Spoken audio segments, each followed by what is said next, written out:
Huwag po kayong maniniwala kay Attorney Melvin Matibag dahil po yan ay bobo. Tanga po yan, hindi niya alam ang kanyang ginagawa. Ang nangyayari po sa mga lumalaban sa katiwalian ay walang break. Bine-break po sila. Oo. At tulad dito, hindi pa nakontento na filean ng inciting to sedition si Mike Defensor. At hindi pa nakontento na mag-file ng plunder. Can you imagine, ha? Plunder. Dahil daw, nag-contribute ng pera sa kampanya ni then senatorial candidate Rodante Marcoleta. Samantalang, unang-una, di ba pinahihintulot yaong pagko-contribute sa Omnibus Election Code? Number 2, hindi ba yan talagang mga kandidato ay tumatanggap ng mga kontribusyon at nagbayad pa nga ng donor's tax? Si Mike Defensor, may resibo siya, literally. May resibo. Bakit naman plunder? Yan ang hindi ko maintindihan. Kung hindi ba naman ulalo itong pamahalang ito. Yung mga tumanggap ng maleta, walang plunder. Yung mga nagdedenunsyo, nagsisiwalat, nagpapaimbestiga ng tumanggap ng maleta, yun ang plunder. Yun, ganito na kabaliktad ang mundo sa ilalim ni Marcos Jr. Kita mo Manang Jubes. Opo. Kengkoy na kengkoy yung ibang mga komentarista. Sabi nila kasi, hindi ba congressman si Marcoleta noong panahong yon? Sabi ko, oo. Di nakalagay sa Anti-Graft and Corrupt Practices Act ay kapag ikaw ay tumanggap ng pera, ikaw ay corrupt. Alam niyo po, yan ang problema ng mga ibang nagmamarunong. Hindi naman natin minamaliit kasi hindi ko pwedeng maliitin. Maliit ako eh. Hindi natin minamaliit yung mga hindi abogado. Ngunit, alam niyo po, kaming mga abogado, lahat ng abogado naman, pati si Larry Gadon, ay nag-aral ng 4 na taon ng Bachelor of Laws. Sa ngayon, ang degree po ay Juris Doctor, JD, Juris Doctor. Pagkatapos, nag-review pa po kami ng 6 na buwan. Nag-bar kami. Naipasa namin ang bar examinations bago kami matawag na attorney. Okay? Bakit ko sinasabi yon? Yung iba dyan, nag-google lang. Nakabasa lang ng opinion column. Abogado na daw. Alam daw nila ang batas. Hindi po ganoon kasimple ang batas. Kasi sinasabi nga, tumanggap ka, public official ka, ikaw ay corrupt na. Hindi po. Ang graft and corruption po, kung babasahin niyo yung batas, tumanggap ka ng pera, pinangakuan ka ng kahit anong material na bagay, by reason of your office. Ano po ang office na ibig sabihin sa batas? Yan ba yung opisina mo? Halimbawa, ikaw yung congressman, may opisina ka doon sa Batasang Pambansa o senador ka, may opisina ka sa GSIS. Hindi po. Office here is used in the sense na function. Yung iyong katungkulan. Tumanggap ka ng pera para dahil sa iyong katungkulan. Okay, halimbawa, mayor. Hindi ba ang katungkulan ng mayor magbigay ng business permit? Yes. Di ba? Opo. Kumuha ng business permit sa mayor Binigyan ka ng pera para mag-issue ka ng permit para sa isang bagay na hindi mo naman dapat issuehan ng permit. Yun ang sinasabing office function. Function. Yan. Hindi yung office na opisina o yung pwesto mo lamang. Okay. Kung ikaw ay tumanggap ng pera para may gawin ka na within your power na hindi mo dapat ginawa, pero ginawa mo dahil sa salapi, yun ang corruption.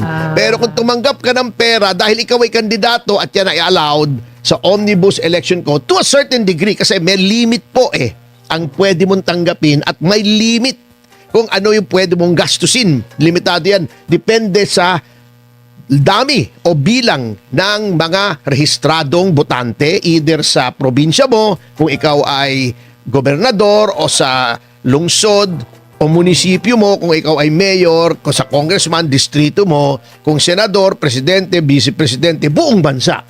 Yan. Ha? Yung mula Apari hanggang Holo. Yes. Buong bansa, Itbulaga. Acheche! Si Tito Sena naman eh. Ha? Anyway, yan Nabulaga. po ang pagbasa ng batas. Hindi lang isang batas ang babasahin mo. Yung may tinatawag po sa legal hermeneutics or statutory construction, yung pag-interpret ng batas na pari materia, similar material. Tignan mo rin yung mga probisyon ng mga batas na may relasyon dun sa batas na yon. Yun ang sinasabi ko. Okay. So, kinakaso yun, plunder. Medyo malabo yata at saka talagang malabo naman. Gumawa na naman ng usapin tong NBI. Qualified human trafficking naman ang sinasabi. Ha, bakit daw? 'Di ba? Alam mo yung insidente, no? Yes. Yung dito sa Metro Walk, Opo. nang raid daw yung mga NBI at may nahuli daw sila di umano ng mga babae na biktima ng human trafficking kasi may nightclub daw doon, may mga kwarto, etc. May nahuli daw na customer ng prostitution. Okay, tingnan natin, ano ba yung human trafficking? Yan.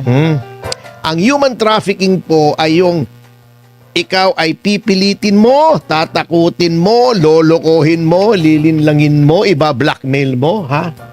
Ang isang tao para siya ay dalhin sa isang lugar for the purpose ng labor, yung forced labor, or prostitution, or sexual abuse, etc. Okay. Mabigat na paratang po yan. Okay. Noon bang nandoon ang NBI, nakita nila nananakot, namimilit, nanloloko si Mike Defensor doon sa mga babae? Hindi. Bakit gagawin ni Mike Defensor yan?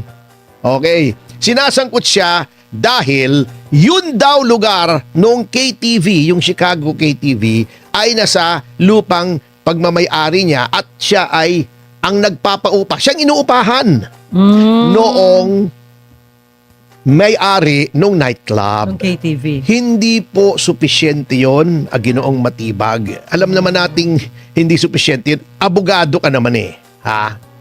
Okay. Kung ikaw ay nagpapaupa ng isang lugar at ito ay ginamit sa illegal, Opo. dapat ipakita na ikaw ay alam mo na yun ay gagamitin sa illegal na bagay. Ay, happy 1,000 viewers, mga kasama. Aga-aga. Alam mo yun ay gagamitin sa illegal. Opo. At hinayaan mong yun ay gamitin. Diba? Yun ang qualified human trafficking when 3 or more persons qualified human trafficking. Kung inupahan lang yun lugar mo at may nangyaring illegal at hindi mo naman alam, bakit ka kakasuhan? Hindi po kasama yun sa kaso. Kita mo to? Pati ba naman yung asawa at saka yung anak na babae na abogada? Maggagawa ba naman ng human trafficking yun? Ano lang yan eh? Ha? Panggigibit lang yan at alam ng taong bayan yan. Ngayon, ito example, actual na experience ko. May hinandle ako noon na kaso, yung Alabang, matagal na ito, ewan ko na tatandaan itong ating panauhin si Major Jun Saigo. Yung raid sa Shabu Factory sa Alabang. Sa Ayala, Alabang mismo, sa loob. Ni-raid ng mga pulis, nag-imbestiga. Alam mo kung sinong may-ari ng bahay na nirerentahan noong mga Taiwanese ito na mga di umano ay gumagawa ng shabu. Si dating Senador Jambi Madrigal. Kinasuhan ba si Jambi Madrigal? Hindi, dahil maayos noon ang NBI. Maayos ang pulis. Alam nila na nung nag-imbestiga sila, nangungupahan lang kasi kahit sinong tao Nangungupahan lang yun. hanap buhay mo, nangungupahan ka. Di ba? Nangungupahan, malay ba niya? Wala naman siya ron. May mga ginawang mga bagay doon na panggawa di umano ng shabu. Oh, wala naman siyang kinalaman. Bakit mo kakasuhan? Hindi mo basta-basta kinakasuhan. Oh, ito pa. Example. Sa Soler. Hotel. Kahit anong hotel. Oh. Oh, wag niyong sabihin walang kahit anong activity na sangkot sa prostitution dyan. Lalong-lalo na yung may mga kasino. Kaya ako, laban na laban, kontrang-kontra ako sa pagsusugal. Ang daming sumusulpot na iba't ibang bisyo dyan eh. Di ba? Meron dyan nagdodroga na para hindi makatulog, para makapagsugal na makapagsugal. Addiction din kasi ang sugal eh. Oh, di ba? Marami nalulupog. Ayan, may prostitution. Oh, sabihin natin Soler. O, merong customer doon, foreigner, o kahit taga rito, local. Okay. May mga nag-aalok ng babae dyan eh.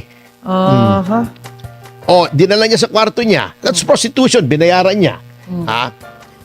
Repeated engagement in sexual acts for gain. Yan ang definition ng prostitution. Ha? Ibig mo sabihin, since may prostitution sa 2, 3, 4 na kwarto sa Soler, arestuhin mo si Enrique Rason for prostitution? Siyempre hindi. Alay ng taong yun. O in the same way, itong si Mike Defensor, alam mo, ang laki-laki ng negosyo nito sa mining. Yung anak abogada. Bakit ka mag-human trafficking? Para kumita. Dati kang secretary, di ba? Dati kang congressman, mag-human trafficking ka. Mag-iisip ka. Maghahakot ka ng mga babae para i-prostitute, ibugaw dito sa Maynila. Ano ba naman yung mga tinadang yan? Sino naman ang bumulong sa kanya? Kaya nga, bago ito nakakatawa rito ha. Unahan na natin ang tawa. Okay. Sabi ni Matibag, meron daw mga blueprint.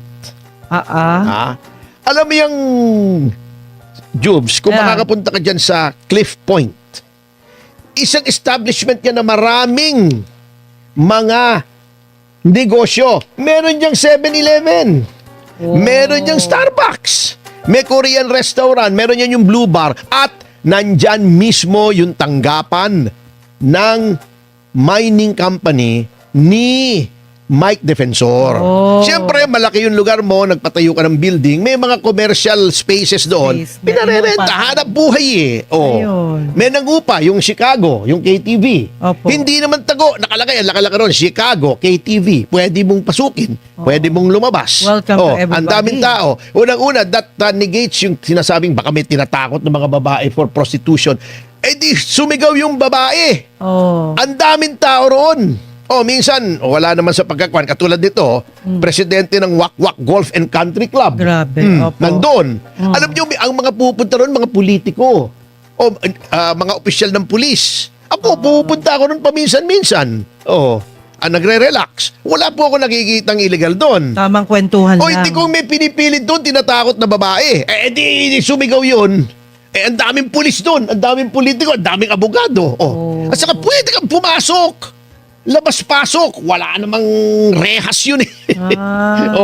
Ngayon, may sinasabi siya na iniba daw yung plano para may secret passage. Pambihira. Alam niyo yung secret passage yun, nakikita ko yun, nakalagay yun sa labas, fire exit eh. Bakit daw nasa likod? Sabi ni Matibag. Alam mo, sarap yung Syempre. Kaya nga fire exit, ibang way eh. Para pag nasusunog yung harapan, doon ka dadaan sa likuran. Alam mo, fire exit, doon sa tabi ng main entrance. Di na-trap ka na ron. Eto naman si Matibag, mga tirada naman, oo. Ngayon, kung meron talagang naibang plano, di magreklamo ka doon sa building official. Multa lang po yan eh. Okay. Pambihira, oo. Kawawa May naman, sinasabi pang mga kurti-kurtina, yung kwarto ng nanay ko sa bahay, may kurtina eh. Huwag niyo sabihin, may prostitution doon. Kurtina, prostitution agad. Naku. Ang bihira naman mga tirada. Sino Alam naman niyo ang kasi, bumulong? May baka sabi bumulong niya, yan. si Defensor daw ay may personal knowledge. Paano niya nalaman? Nakapasok ba siya sa utak ni Mike Defensor? Ang bihira. Mga tirada nito si Matibag wala sa hulog eh. Yung pala ending, kaya tinutulig sa si Mike Defensor. Unang-una siya yung sumusuporta sa 18 pala. Yeah. Unang-una, happy Happy 1.5K live Yes. viewers. Maraming salamat po. Thank you. Yan. 'Di ba? Opo. O tinutulig sa nila si Mike Defensor kasi yan ang sumusuporta doon sa 18 Marines at may mga dumadagdag pa na mga witnesses doon sa Malemaleta. Ayun. O number 2, isiniwalat ni Mike Defensor yung mga ghost projects yun sa distrito ng asawa ni Matibag mismo, yung si Ann Matibag. Alam nyo, yung mga ganyan, very clear na conflict of interest yan eh. Kung may delikadesa ka, hindi ikaw makikialam dyan. Oo, kung may hiya ka sa sarili mo at binavalue mo yung prinsipyo o doktrina na public office is a public trust, hindi na ikaw ang makikialam dyan. Napakahalay, may pulis naman eh. Opo. O para hindi na ma-question ang motibo mo bago meron pa siyang hamon. Adi, filean mo daw ng kaso yung asawa niya. Oh. Ay, teka muna, maghintay kayo. Pero bakit hindi nyo imbestigahan? O, yung asawa mo, o, di ba?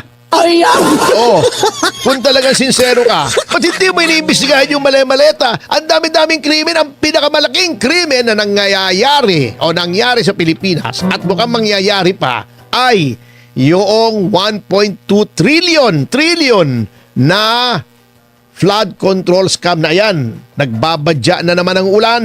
Mangangamote na naman tayo nito. Oo, maaalala na naman ng mga tao. Bakit hindi yan ang imbestigahan mo? Ang daming krimen dito sa Pilipinas. Ang daming KTV dyan sa Quezon Avenue. Lahat. Oh, sa Soler may KTV. Ibig sabihin, pag may KTV, may human trafficking na. Sa Shangri-La, may KTV. Ang daming KTV mga kasama sa Jupiter. Oh, porket may KTV, may entrance sa likod, may kurtina. Oh. Human trafficking. Ano naman logic yan? Logic puwet yan eh. Ay nako. At alam naman natin ang reason kung bakit ay ginigipit lahat ng kalaban ng gobyerno. Ngayon, eto di ba kahapon, kailan ba yung diniscuss natin, Jubes? Yung pinayagan na maglabas ulit ng pera yung mga regional directors. 2 days ago. 2 days ago, di ba? Ayan na. Bakit? Kailangan na naman nila ng pera. Bakit? At pwede na Di ulit. ba may impeachment? Di ba? Galing nyo, no? alam na naman eh. Bago ngayon, sinasabi, ang mga mag-i-increase na daw sila ng infrastructure spending. Oh. Okay, parehas ang laban natin dito, no? Tama naman yun. Kasi sa sama ng ekonomiya, dapat i-pump prime ng ating gobyerno yung infrastructure kasi yan ay nagpapasok ng pera sa ekonomiya. Opo. Umaandar muli. Pump priming, di ba yung dati pagka yung bomba, ngayon may self-priming na yung mga water pump Di ba dati bubuksan mo muna yung ibabaw, lalagyan mo ng tubig, sasaran mo. Yun ang pump Para priming. lumakas. Para lumakas, lagyan mo muna ng tubig, parang Opo. pondo. Yun. Pero, yung timing mo off di ba? Ayan. Bakit lumabas na naman tong infrastructure? Bantayan natin to. Hindi ko sinasabing itigil lahat ng infrastruktura ng gobyerno. Oo. Hindi pwede yun. Pero, tuloy-tuloy. may bantayan natin. Baka happy days are here again na naman, Dahil may impeachment, Baka pang project na naman yan. Natatandaan nyo, noong na-convict sa impeachment, si CJ Corona, lumabas. Meron palang mga daan-daang milyon na ginawang panuhol doon sa mga senators, judges. May mga nakulong pa. Baka ganyan na naman ang mangyayari. Baka kailangan na naman ng pera para ma-impluwensyahan May yung produce. outcome Oh. ng impeachment. Baka kailangan na naman nila ng pera para sa propaganda, sa PR nila. Wag naman sana. At saka para magpakita ng pagmumuka nila si Luistro, si De Lima at si Lorna Kapunan. Alam nyo, payo po sa Malacanang, kung magpo-propaganda naman po kayo, yung medyo hindi naman nakakayumot ang mga pagmumuka ng pinakikita nyo kasi hindi po effective Kung, walang biro, ito, real talk, di ba? Modelo ba yun? Alin? Yung sinabi mo? Oo, mga modelo dati yun. Ng Combantrin, Hindi, di ba? Pagka gano'n ang usapan, ayaw ka na.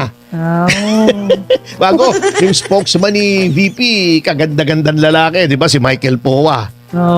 Bago itatapat mo, anak ng teteng naman Ewan ko ba kung anong iniisip nila? Wala na bang makuhang ibang spokes dyan? Yung masakit sa mata.